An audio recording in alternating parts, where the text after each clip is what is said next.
The purpose of this show is to guide you to realign with habits that get you to live the life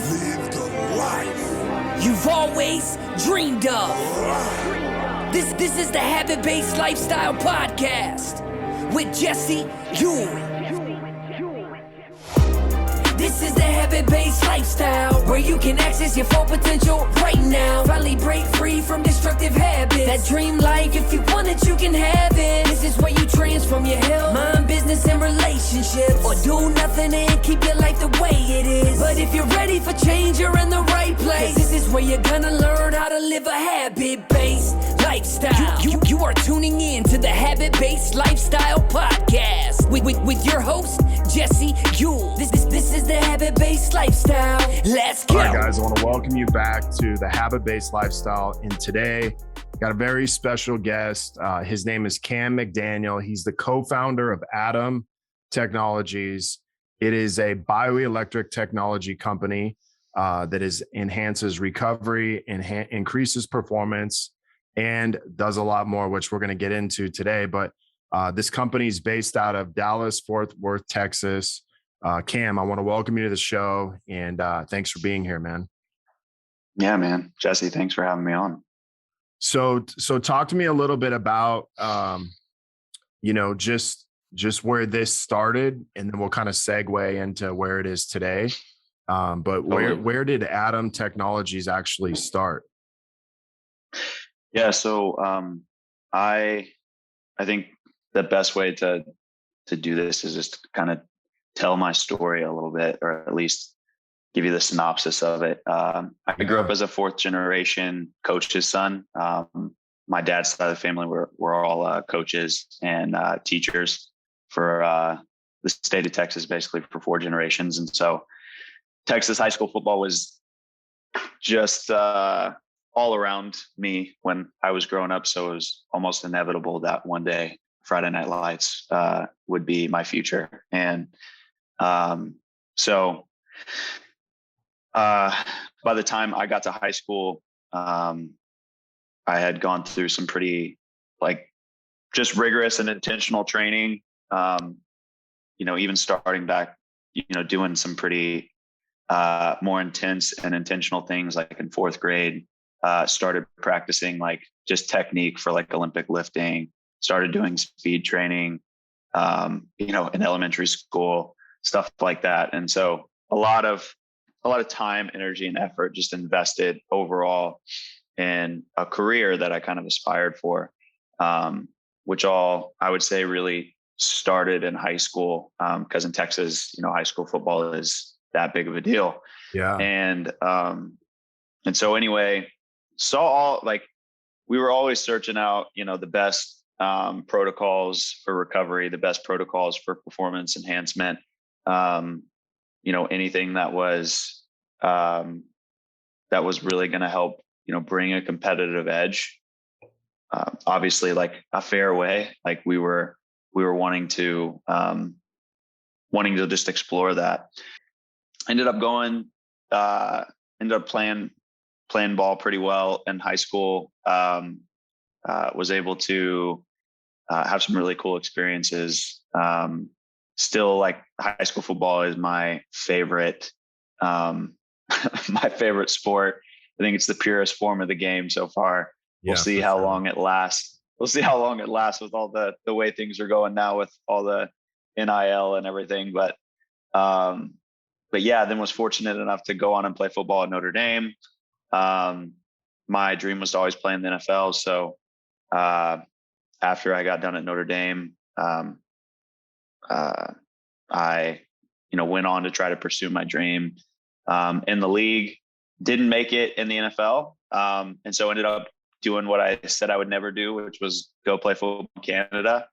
And ended up going to Montreal, which was amazing. I had a young family at the time, and just cool adventure. Got traded to Toronto my second year, and man, it was super cool. Awesome experience. Really loved it. But Toronto is kind of where all this began, because I had probably one of the worst soft tissue injuries that I had ever incurred. I'd been pretty fortunate throughout my career to not get injured. And I like a lot, I believe, of the intentionality towards nutrition and training protocols and recovery protocols, I believe, helped, with preventative injury mechanisms and things like that. But had a medial hamstring tear. So basically a groin tear. Yeah. And super intense. It was one of those moments where you felt like the knife just goes into the inside of your leg. And so not a great experience, but also that's a pretty hard injury to recover from because, yeah, man. So yeah, for changing direction, like it's not what you want as a running back. Right. And so I was kind of preparing for that to be the season ending injury. Trainers told me that probably 6 to 8 weeks I could get back on the field and doing some stuff to basically get back into the game. But I mean, when you're 6 to 8 weeks behind like that, you're talking about, potentially only maybe playing for playoffs. Like you got to nurse, like strengthen and recover that injury and be super intentional with it all season long. And so anyway, just through a series of events, I ended up contacting one of the guys that I trained with for my NFL debut, and he happened to be about 45 minutes away in Hamilton. And I just said, "Hey, man, like, got this injury. Don't think I'm going to be here very long. Canada's IR system is not the same as the NFL." And so he was like, "Dude, I got this guy. You got to meet him. He uses intelligent electricity to heal the body." And I was like, "Bro, I'm not like a TENS or STEM unit isn't going to do anything with this." And he goes, No, it's not that. Like, I promise.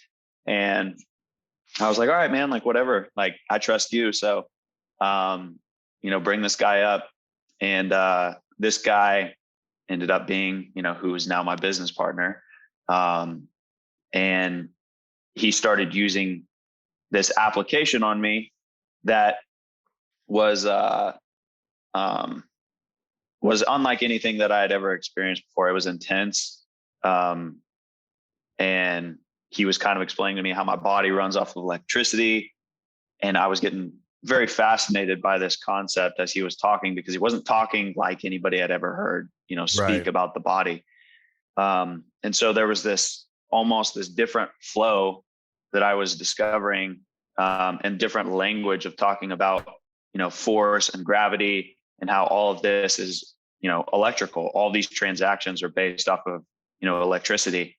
And so he was showing me areas in my body just using this electrical current that were weak and not communicating with my brain effectively, and basically showing me, oh, this is why, you've had right hamstring problems, and this is why, your left hip flexor has always been tight, and this is why, and so, and it all made sense. That was the thing that was, I think, the most mind-blowing about it was, usually I was just used to going to the trainers, and I would ask questions, and I was always intrigued with the techniques that they used and everything. But, oftentimes I didn't understand why I was doing what I was doing. Like I was just told, do this, and ultimately it'll make you better.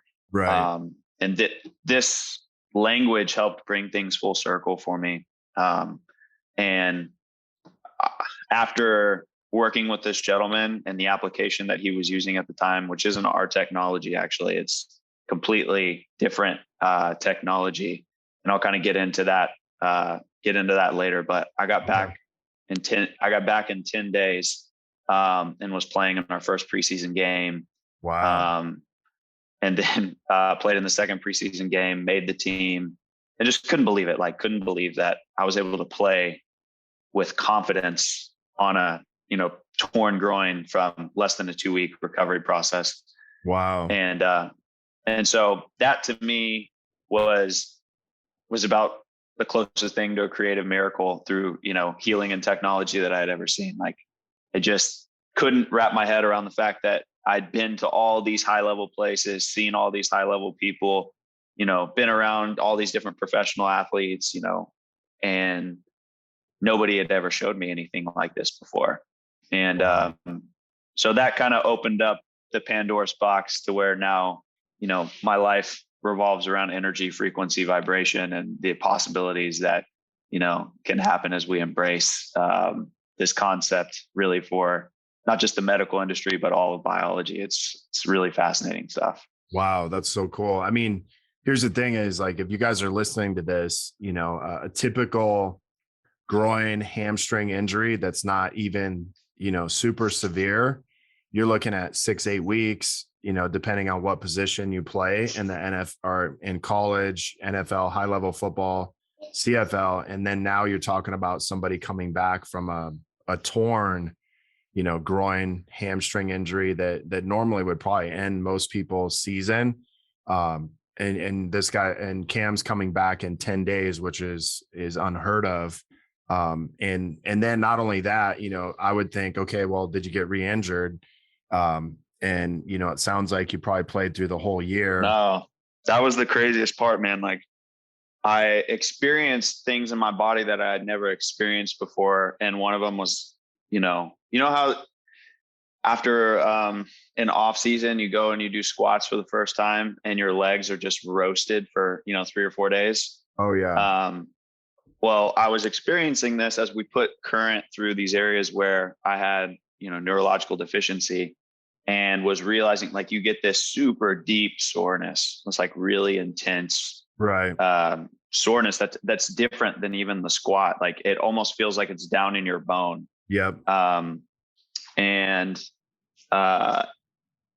yet I remember going out to practice and thinking, oh my gosh, my legs feel like I just squatted. How am I going to practice? And then I would go out and I would be twitchier. And it was this interesting sensation because I wasn't just cardiovascularly, like I wasn't working out in a way that was just promoting, blood flow to an area, but we were working on almost like neurological stamina and like increasing neurological capacity. So being able to work, from that perspective allowed me to see things that I had never seen before. How can you be as sore as I was, and still be able to go out and feel, even twitchier. Right. That was the stuff that was, kind of mind blowing to me. And I started to figure out the difference between, training just for the purpose of blood flow and like that pump and, right. And then what neurological capacity actually, is and what it can do for you as an athlete. So, really what I'm getting out of this is like you went into this and you were really able to understand the dysfunction in your body, the overload on your hamstring and groin. You're able to address that. And then you're able to address like, hey, why is this overloading here? And it's generally because some other area wasn't working properly. And it sounds like this device has helped kind of get things functioning back to a normal range. So you're no longer compensating in another area. And I'm Totally. guessing that's where you felt like, man, I might be sore, but like that twitchiness is really like, I got more pop in my step, in my yep. gait, in my run. And, you kind of feel bulletproof at that point, I'm guessing. Well, it's interesting because you begin to, when you train for neurological capacity, you get stronger as the workout goes on, even though you may feel more fatigued, right? Because your awareness of an area is increasing, and your brain's ability to communicate with the muscles that need to be, firing, and then the other muscles that need to be relaxed simultaneously to basically bring you into homeostasis as you're working out, and to find this place of rest to where, how athletes talk about the flow state, or like even extreme athletes talk about the flow state. Sure. Yeah.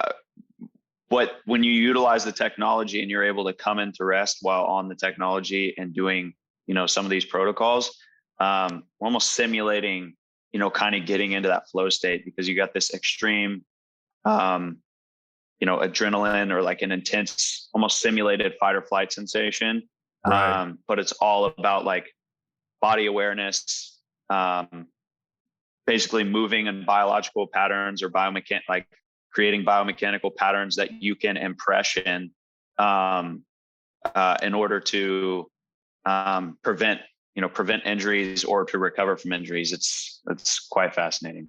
Wow, that's super cool. So tell me, so you get into this company kind of through your own, pain, as far as, you went through this, you experienced it, you healed up, and then not only that, but now you're like, man, I want to get him somehow. I want to be involved with it. What was that transition for you from, being an athlete, high level, playing in the CFL, and then all of a sudden now you're like, oh my gosh, this thing changed my life. What happened, from there? Yeah. So after that experience, me and this gentleman, his name's Mike Montoya, we just developed a close friendship. It kind of was one of those things that happened pretty instantaneously. But we would dialogue on lots of different topics, especially electricity. He had two jobs. He was working with elite athletes in Canada out of his clinic in Stony Creek, Ontario. And he obviously worked with the guy that had trained me. What I found out later on is he was actually helping write my programs while I was training for the NFL. And so there was these, cool things to kind of figure out later, how he was, having influence in my life when I didn't even know him. Wow. But his second job was working as a behaviorist for the government of Ontario, and he would work with some of the most intense cases of autism in the province. And so I remember just going over to this guy's house and seeing how he was interacting with these kids. And I was like, man, this guy is salt of the earth. Like, he is a special cat.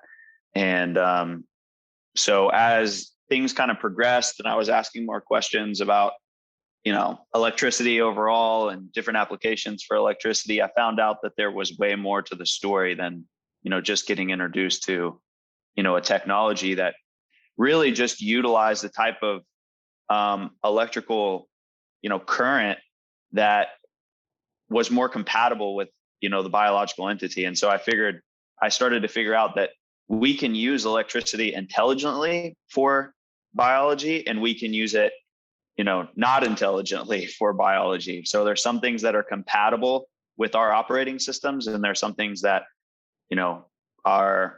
our bodies don't really like.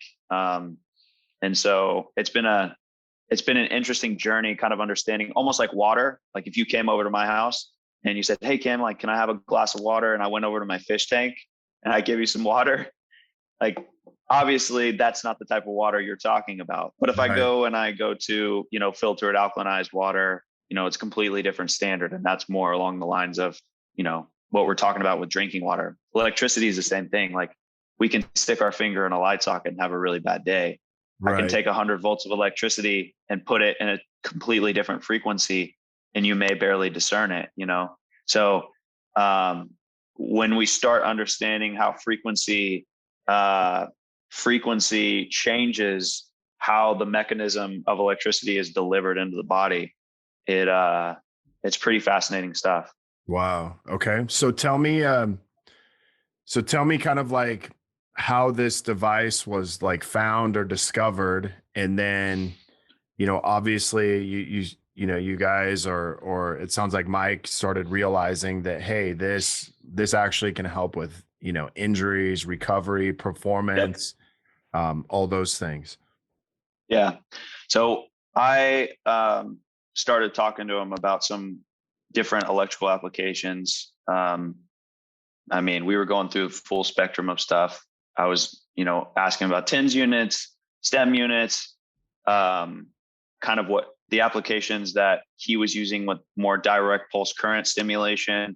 There's PEMF stimulation, which is just pulse electromagnetic fields. And all these things that I was really fascinated about, I was kind of bringing it to him, and I was like, okay, like, I think there's advantageous uses for all of these things. So, what's the most advantageous, and, how are we using this? Like, how do we get this to the majority of the population? Because I don't understand still how nobody's heard about this when it creates the results that it does. Right. And he said, well, man, there's been a lot of taboo stuff with electricity. And he started talking to me about, the history of really where a lot of these electrotherapeutics began was with a guy named Nikola Tesla. Didn't start there, but he was probably one of the guys that started using electricity most intelligently to help facilitate healing in the human body. He had a company called Electrotherapeutics Incorporated, and people were coming in from around the country.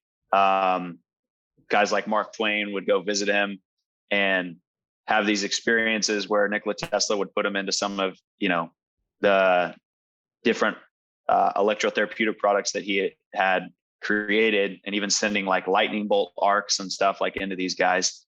And they loved it. Like, they absolutely loved it. They loved the way they felt afterwards. They talked about like the sensations that they would get, and that there was something about it that was like reinvigorating or life-giving. And so anyway, there's some more deeper stuff there, with the beginning of the pharmaceutical industry, and basically how electricity was being used got flipped to where, and this is where the story I think gets pretty interesting, because everybody's heard of AC/DC. And there was this war between, Tesla and Edison on which electrical, application was better for basically just, lighting up cities and lighting up houses. And obviously today we use, alternating current. So alternating current won that battle. And it was kind of a Nikola Tesla versus Thomas Edison thing that turned into turned into some more drama with like bigger, like business tycoons and stuff like that. But Tesla, was virtually unknown until Elon Musk, brings it back on the map by naming the company, Tesla, after Nikola Tesla. And so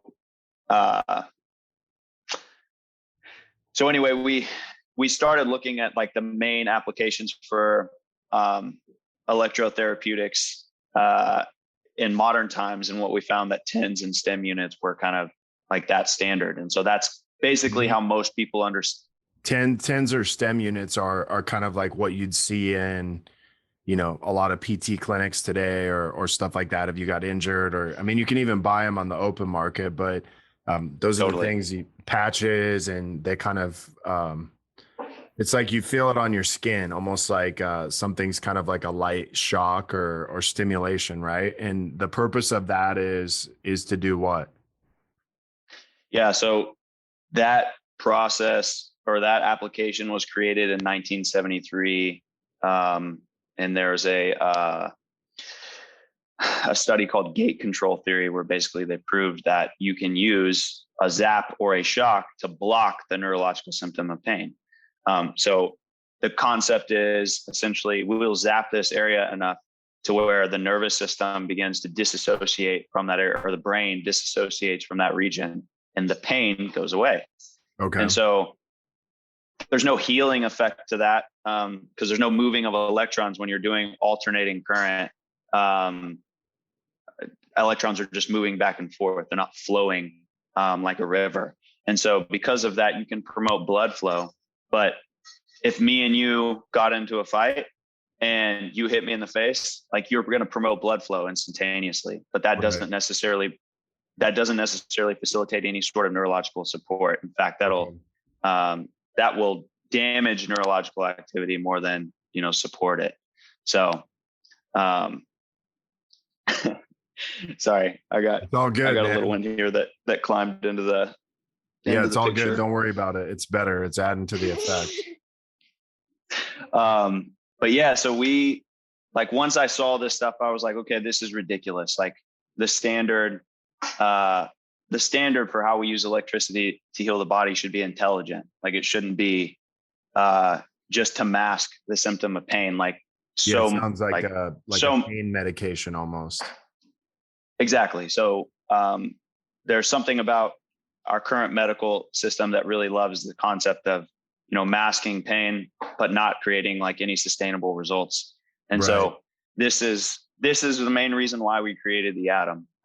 We created the Atom because we realized we can now create, basically using up like modern technology, we can create a whole computer system that customizes different waveforms that not only have a lot of versatility, but they'll have way more compatibility with biological entities, because they'll be designed with which frequencies those biological entities respond best to. Right. So, yeah.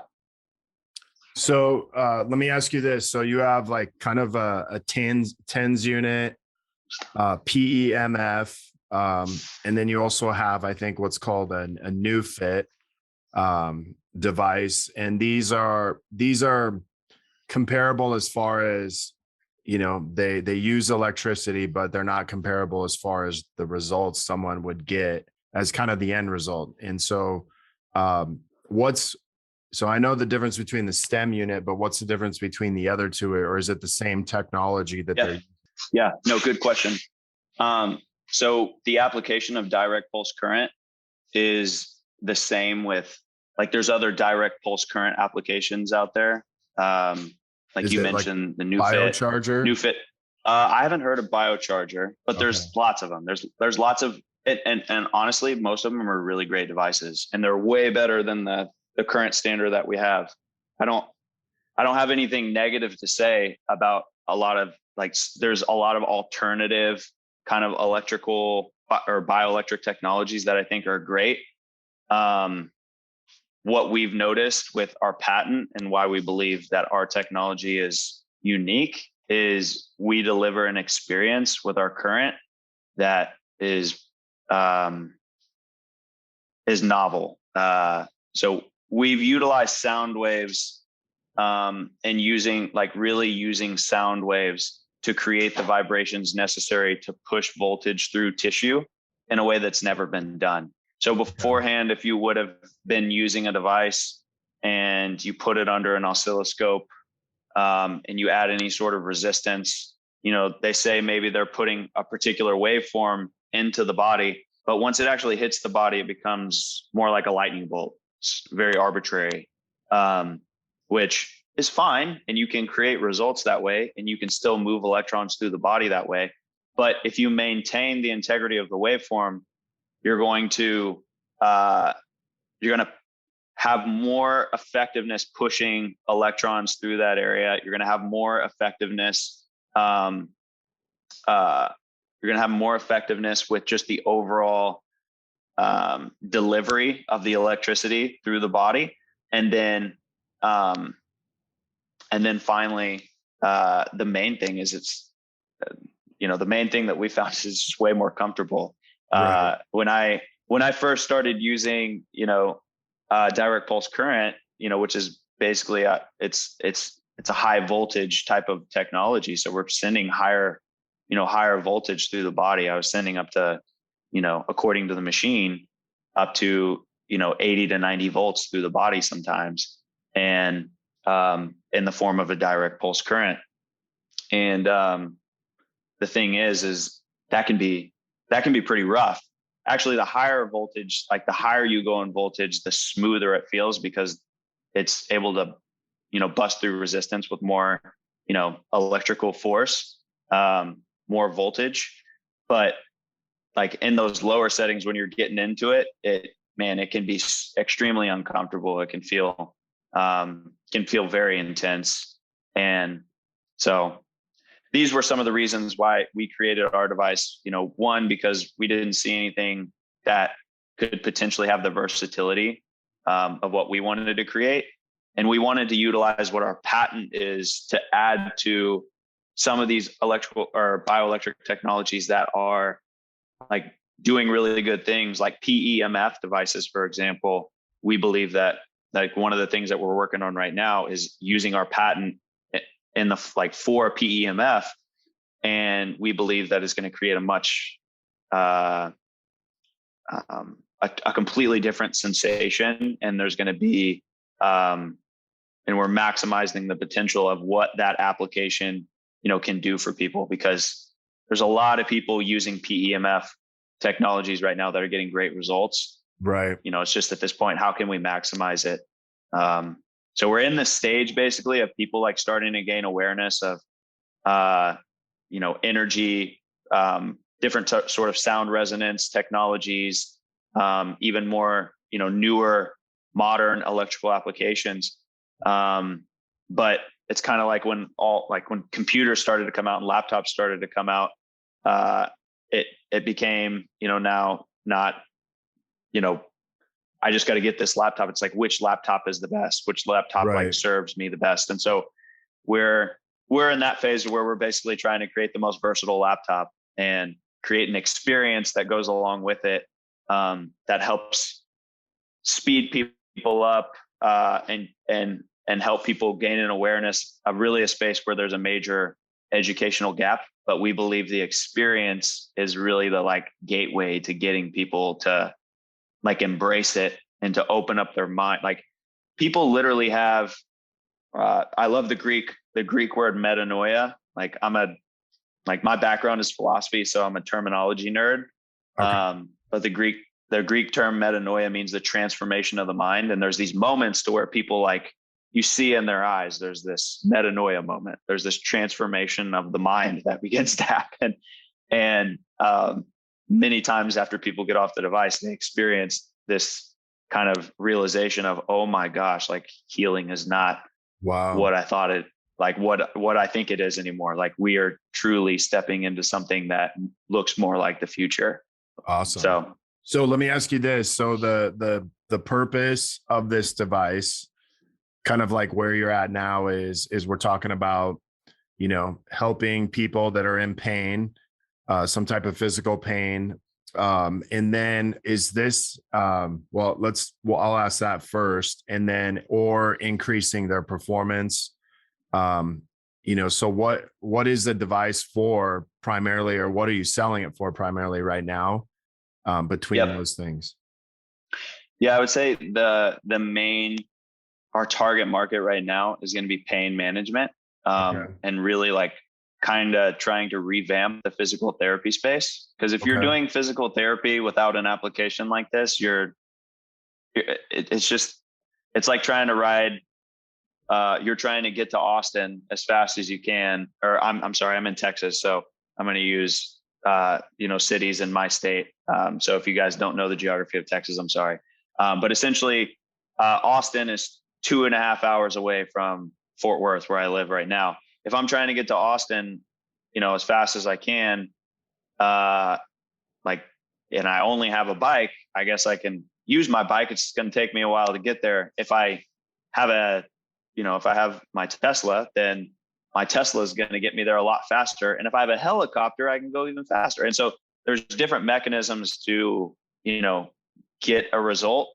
And the Atom just allows us to do what the body's already naturally going to do.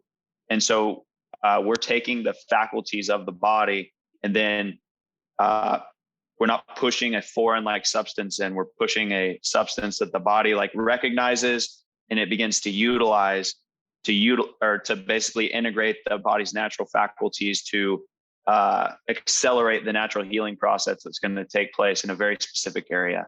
So it almost becomes like a type of molecular surgery. Like that's what ends up happening. So really what I'm hearing is you're really accelerating the natural healing process of the body, by using this device. And it's doing it in the correct way, in the way that the body was meant to do it. But it sounds like it's like stimulating it to happen at a quicker rate, and yes. Yeah. That's cool. Exactly. Let me ask you So, this. Let me ask you one more thing on this is like, I know you said what type of person is this for? You come from an athletic background, but I'm guessing anybody in pain from any age, this is obviously going to benefit. yeah. Yeah. So that's why, pain management is kind of our target market, is because we know like athletics is a no brainer, and we can get this in training rooms across the country whenever, that time comes. And we have the enough kind of supply for the demand in the market. And we have enough case studies, I believe, to show people that if you don't have this in your training room, you're just going to be behind. You're going to have you're going to be competitively disadvantaged if you're not using these sort of electrical applications to help your athletes heal faster. But yeah, from just an overall, like when you're thinking physical therapy, we're thinking of people of, really any age, anybody trying to overcome, trauma in the body or injury in the body. This is going to be an excellent supplement to help not only create, blood flow in the cardiovascular infrastructure needed to facilitate a healing, but also the neurological support to sustain that and to help it go faster. Okay. Does this help primarily only like a soft tissue injury, or would this be considered something that would help like organ function, things like that also? Yeah. So there's not a ton of research yet on organ function, and there is. I'm sorry. When we think about, I'll put it like this: everything in the body is electrical at its foundation. So everything in biochemistry is predetermined and governed by really electrical impulses. It's the exchange of valence electrons and atoms. And so we believe that there are electrical applications for virtually every tissue in the body. Some of them are yet to be discovered. Some of them are being tested, currently. And I've seen some pretty crazy stuff. Like I've seen some pretty crazy stuff to where, we're talking about soft tissue for sure, but, also, cartilage-based ligaments, all the cartilage-based ligaments in our body that, we refer to like labrum, MCL, PCL, ACL, all this connective tissue, bone injury. There is white paper research showing how direct current in general, not even using necessarily our application and our patent, increases osteofibroblast in an area where you're needing therapy by 600%. So again, utilizing intelligent forms of electricity is absolutely is an absolute advantage for individuals if they're trying to recover faster, but also fast but sustainable simultaneously. That's what we're never going to mitigate or compromise sustainability with the speed of a recovery process. We want to make sure that everything that we're doing, even if it's accelerated, is able to continue to support the individual after they recover from their injury. Okay, cool. Let me ask you this, man. If someone is listening to this podcast, where would they find out more about this device? Yeah, so our website is currently under construction, but the website is www.atomefv for energy frequency vibration.com, and that'll be a good place to start, probably here in about a month or so. Okay. We're hoping, actually, the end of September, we're supposed to have some good content up and some stuff to where people can, learn more about the device. And then we we've created a lot of information and collected a lot of information, but everything that we've done pretty much up into this point has been, more based off of research and development. And this year is we're finally focusing on, taking this to the market in a more public way. Everything that we've done right now has been just basically through relationship and just kind of demonstrating our patent, a lot more testing applications than anything else. Awesome. So if somebody was interested in buying one of these, are these for sale, or is this kind of like you got to have a personal relationship with Cam or one of you guys to get one of these right now? Yeah. So no, they're not, there's no units for sale right now. They are, we're being prepped to do that. Or we're prepping to, sell them in the marketplace. Again, everything that we're doing at this point is more for testing purposes and to kind of expand what we've been able to find with our first patent. And once we get these first 4 patents, 4 or 5 patents nailed down, we want to be able to introduce the device that we're going to bring to the market. And that's the one that we think is going to change the standard for how we see using electricity as therapy. So, okay, cool. And do you have a price point that these are going to be around? Because I know that like a PEMF machine or things, they can be up to like 30 grand, where a STEM unit, could be, $500. I mean, those can get expensive too, but just to get kind of an idea. Yeah. So when you're talking about an electroceuticals computer, we've got a lot of, it's been an interesting journey, man. There's the perspectives that people have on taking this to market, vary just depending on who you're talking to. But it was, me and my partner's vision from the beginning to get this to the public and to get this into people's homes. And so that's the end goal for us, is we actually want to be able to create, a device that can be used with, the right software support and the right kind of virtual support and the experience, to where, think of it almost like a tonal or a Peloton or a mirror, almost that sort of application, but for the purpose of physical therapy. So what we found was there's this niche market that doesn't exist right now in the realm of PT, where telemedicine and sports science are like thriving in this virtual experience. There's really not a lot of PT. There's kind of concierge PT where people come to your house and, they help you out, but nothing like, basically you can set up a piece of technology and have it all ready to go. And it sounds like this, it sounds like this technology, or, I mean, and what I've seen from it is, someone could easily take this to someone's house and help them versus, a lot of the typical PT machines, stuff like that. Like you can't take outside of a clinic to go help someone. So that's pretty cool too. Yeah, man. So do you have a training? Do you have like a training or recovery protocol? So, as someone would get one of these machines, there's a training kind of education, behind that there's specific protocols for specific type of injuries.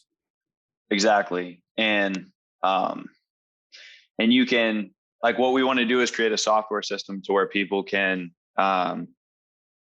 basically a la carte, like purchase those different, packages, or if they go into, a technician that is helping them identify neurological deficiencies in the body, they can get a custom program written up for them and be working through that program almost like you would at PT, like where they give you homework and and so this would we do a lot of work with what we call Neural Biomechanics, which are basically being able to hold isometric positions.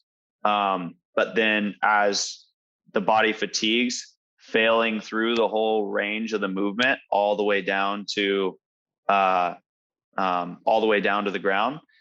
And when we do that while using, the current, we're solidifying that pattern of movement. Yeah, exactly. We're solidifying that pattern of movement, which is really, cool and exciting. Also, when it comes to we started to work with some guys that are familiar with TPI, Titleist Performance Institute, and golf, and even the concept of having the device on while doing, these auxiliary based movements, but you need to impression that pattern. So it's kind of going against, I don't know if probably some of your listeners have read Malcolm Gladwell, 10,000 reps, kind of like 10,000 hour theory rule. that he has. Yep. Yeah. It's outliers, right?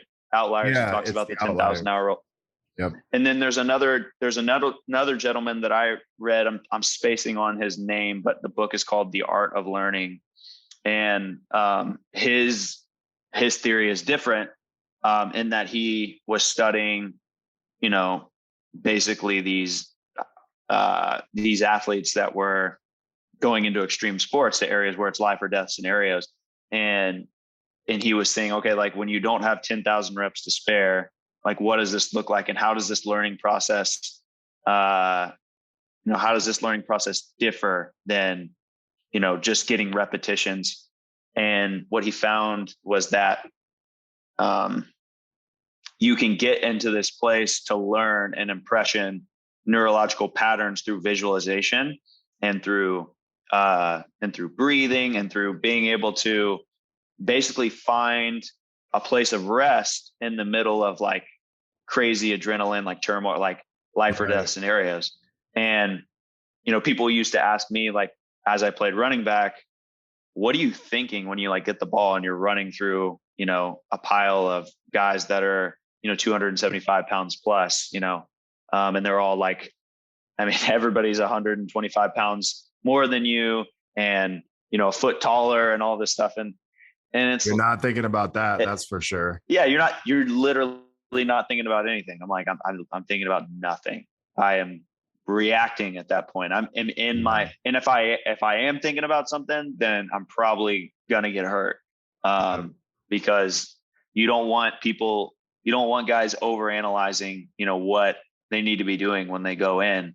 And this is, I do culture development training with young athletes and schools in the area. And, one of the things we talk about, with the coaches is hey, you have to realize that the less you're yelling at these kids, the better for them to be able to go out on the field and perform without having that stuff in the back of their heads and having to process oh, coach is telling me to hang on to the football. I got to hang on to and then you end up fumbling, or you end up, there's these different.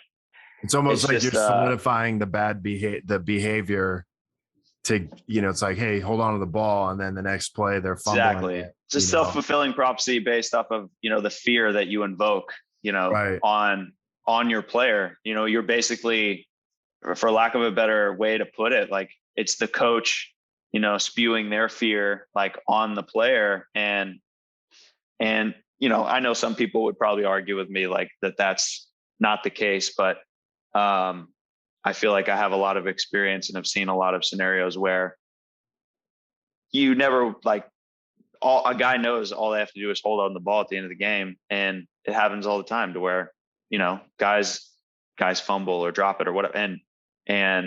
Or they'll do something that you'll be how could you do that? And usually it's because somebody put too much pressure on them. They're having to process all this stuff that is in a really heated scenario. So what's the best way to say this is there's two levels of consciousness. There's the top layer and the bottom layer. And a lot of times that repetition of stop, don't fumble, don't do these things, they get embedded into our subconscious mind which is what we're acting out. And I think at the end of the day, that's what we keep, kind of what you're saying is we keep reminding them not to fumble. Well, not fumbling is not really a good goal to go after, versus the alternative of saying listen, hold the ball high and tight and, close to your rib cage. And I think, that's just like fundamentals really of coaching is like, if the goal is to not do something, chances are that's what you're going to end up doing. Yeah. Yep. And it's those scenarios too, even like, coaches even reminding, guys of fundamentals. You're talking about, 2 levels of consciousness, which is a really great topic. It's really like, if you can get out of you have to stay out of the frontal, that decision-making mode as much as possible, or the analytical part of the mind that is at the forefront trying to problem solve. And you got to really be in the subconscious and the creative flow of just, I've done this thousands of times, or I've done this, like I've envisioned this, I've done, I'm so confident in my ability to, to get this like task done, that there's nothing that I have to think about once this starts. It's just going and doing what I've trained to do. So you're trusting in your training, you're trusting in the fact that, you've gone through the 2-minute drill, so you know what to do. And the more you're able to be in a relaxed state, like during those places. And this is why, like, the best quarterbacks, like let's just say the best athletes, to play the game, the Kobe Bryants, the Michael Jordans, the Joe Montanas, like the Tom Brady's, you just see they don't get rocked. Right. They can be like, even Tiger Woods, like, I don't, like, a lot of you guys probably watched that documentary, which was crazy. And this dude could just, like, it's not super healthy for, life outside of performance, but for performance, man, this guy could just lock into to the moment of golf. And that was all that mattered.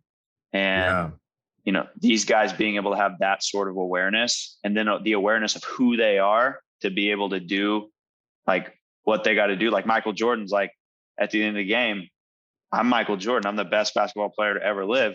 And I need the ball. Like if we're going to win the game, like, I'm the best chance we got. Give me the ball. And you want that guy with the ball at the end of the game, because like that guy is the guy that, has the most confidence that he's going to be the one to get it done. For sure. So anyway, man, hey, we could have a whole nother podcast about this. So I like, yeah. I like where we're going, but any kind of last thing or any expectation of when this device is going to be available to the market? Yeah. So we're looking at conservatively the end of 2022. Okay. I think that we think that it could be, we think that it could be sooner, but I'd rather, give people a later date and under promise and over deliver there. So we're going to say end of 2022 for now. But some really exciting stuff happening. So a lot of pieces moving faster than I'm even used to, which is good. So awesome. Really fun stuff. Well, hey man, I really appreciate you being on today. And you guys are, you're going to look for this device also in the show notes. We'll make sure we put the website. Obviously, it sounds like it's maybe under construction for the next like 4 to 5 weeks, but that way you kind of have some up-to-date information. But just thank you again, man. I really excited to see this. Hopefully I don't have to wait till 2022 or the end to see it. Yeah. Come out to Dallas. We'll give you the experience, man. All right, cool, man. Well, thank you again. If you guys are listening to this and you want to find out more, obviously check out the show notes. And then if you're looking to connect with a group of like-minded business owners, check out Habit-Based Lifestyle Secrets group inside of our Facebook page. And that will be our most up-to-date content and information. Until next episode, have a great day. The purpose of this show is to guide you to realign with habits that get you to live the life you've always dreamed of. This is the Habit-Based Lifestyle Podcast with Jesse